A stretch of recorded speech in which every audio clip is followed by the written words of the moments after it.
Ronelda. Ronelda was my older sister from Ma's first marriage to Roland Robinson.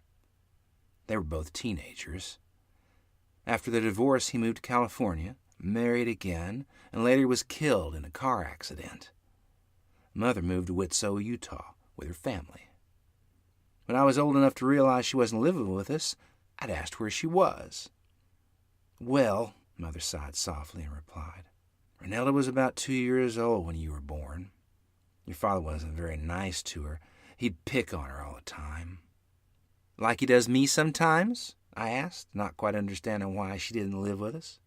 "Did he give her to the Indians?" Remembering Father telling me that if I didn't behave, he'd give me to the Indians. "For goodness sake, boy, where do you ever get an idea like that?" she asked. "My folks came to see you after you were born, and they seen how rotten your pa treated Ronelda, so they decided to take her back home with them." "Did you feel sad?" I asked, kind of wishing I had an older sister to play with at times. Tears sprang up in Ma's eyes. "I felt really bad about it, but I knew it'd be good for her. Your Aunt Elsie died a year before you were born, and they were grieving terrible, so things have worked out for the best, I guess." Her words trailing off into a whisper. "Father's not nice to me. I was thinking it over. People who get drunk are bad sometimes, but Father doesn't drink or smoke, and he can be awful ornery," I complained. "Can I go live with Ronelda sometimes?" "No," Ma replied. "I need you here to help me. Your pa's gone more often than not. I don't know what I'd do without you." "Was anybody nice to her?" I asked. "Most every one of your pa's folks, especially your Uncle Freeland. He played with her a lot. He'd always tell your pa off if he was treating her mean," she replied.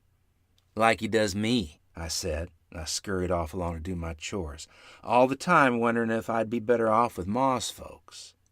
I knew darn well I didn't want to end up with the Indians. During that time, 1918, 1919, a major flu epidemic was in full force worldwide. I often heard Mother and Grandmother Barney talk about it. "Glad you weren't hit so hard with the awful flu.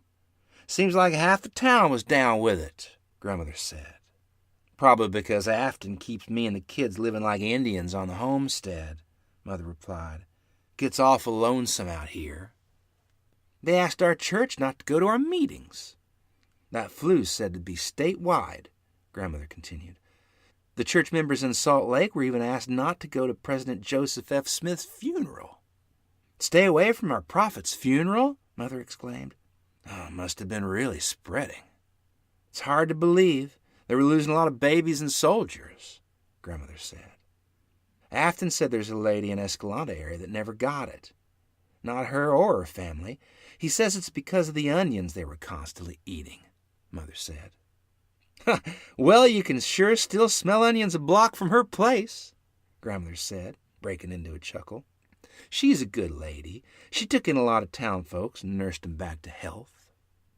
"What's a flu epidemic?" I asked, puzzled. "You don't want to know," Grandmother replied emphatically. "You don't want to know."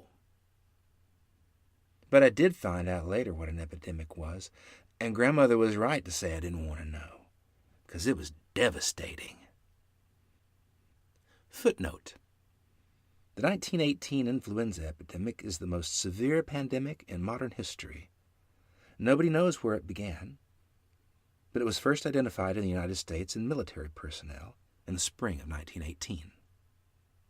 It is estimated that 500 million people, a third of the world's population, was infected.